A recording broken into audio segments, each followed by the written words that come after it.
G'day Moyra. I said that I would make a quick video on how to do some things on the computer. When you start Inexperience, that's the program that controls the Novus Logbox, it will come up. This is the first screen you'll get. At the bottom here it will show connected devices.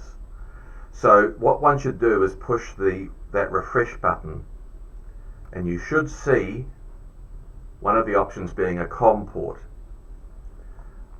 If you don't have a COM port, it's almost certainly, well, it will be a driver issue, and there are two solutions to that. So let's talk about if you have a driver issue. Firstly, when you first install the program, I'll go to the installation profile.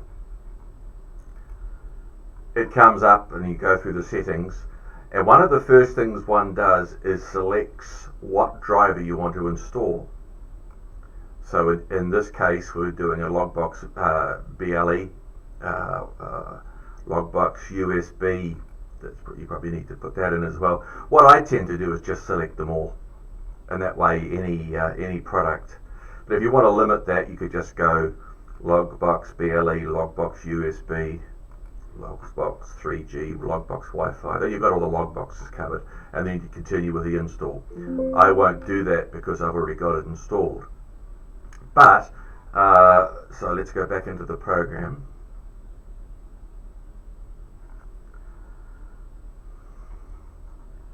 What you'll see, as I say, is this connected devices, hit refresh, and you should see something like that, Logbox BLE on COM port 7. Now, as I say, I'll mention another way to do this if that doesn't solve the problem. If you go to Windows key X and go to Device Manager,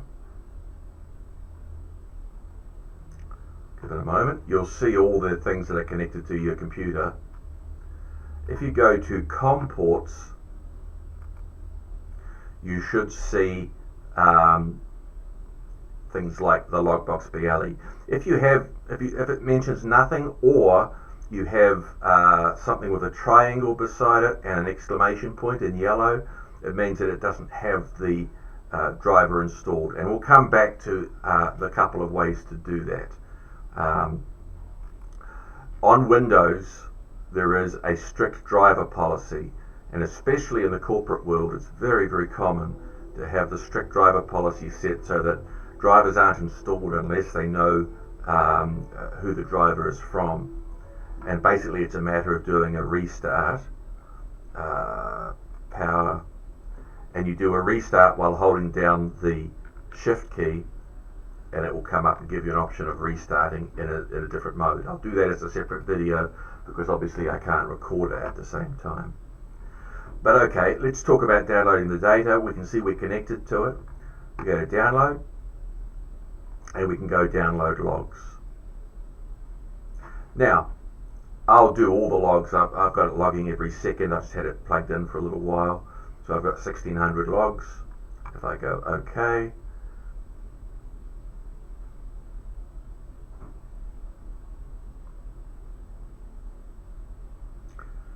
there we are.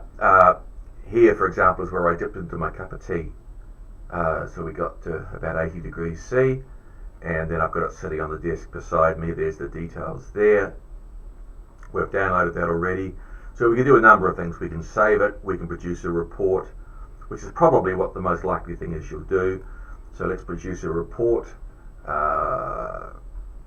It's me. We'll call it Homishams.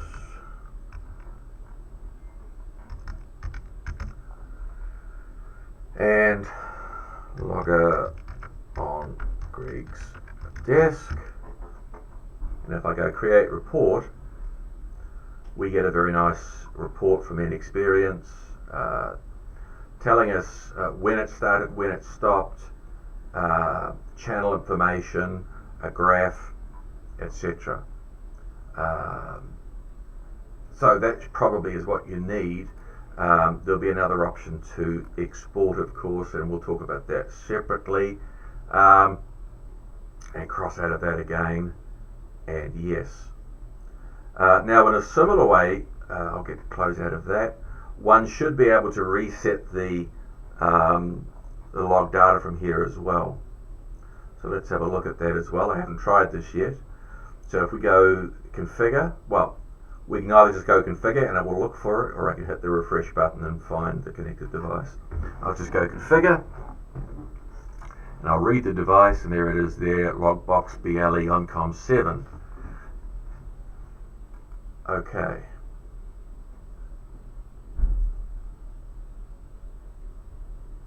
Now, as I say, I haven't done this yet, but we'll work on it together. Going to logging, there's this screen here, start mode, stop mode.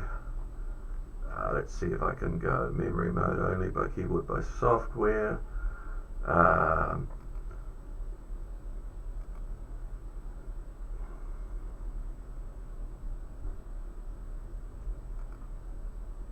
Right, I shall check on the resetting the log and come back to you. Now, for really good reasons, deleting the log from the logger is not easy to do, because you don't want to delete it by mistake. So what we do is we connect to the logger by the phone. I find that's much the easiest way to do so. And we'll select the logger we're going to use. And at the bottom of the screen, you'll see that one there, which will give us File Manager. And if we go to File Manager, we can see we have one download, and there it is on the 13th. Oh, that date's probably wrong. Maybe it's just a bare number. And I simply swipe left on it. Done. That log is deleted. If you wish to start and stop logging from the device, you can do that. You can set the logging to be started by keyboard and stopped by keyboard. And I'll show you that in a minute as well. And perhaps you wouldn't do that normally, because you wouldn't want someone to be able to stop it by mistake. But it certainly can be set to do that.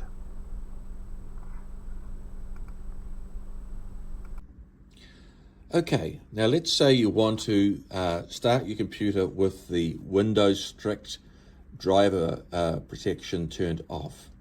The first thing I'll say is you should check with your IT department that A, you have the authority to do it, and B, you'll be able to.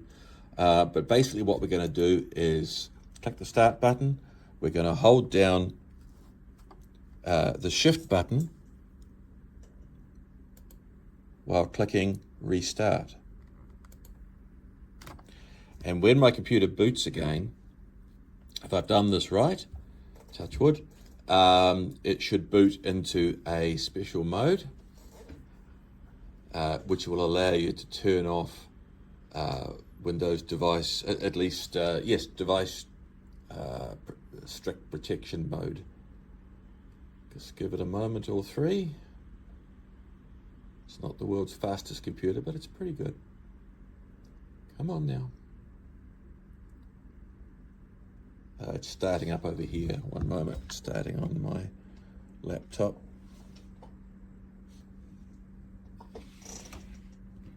Of course it will start on there because it's in a special mode.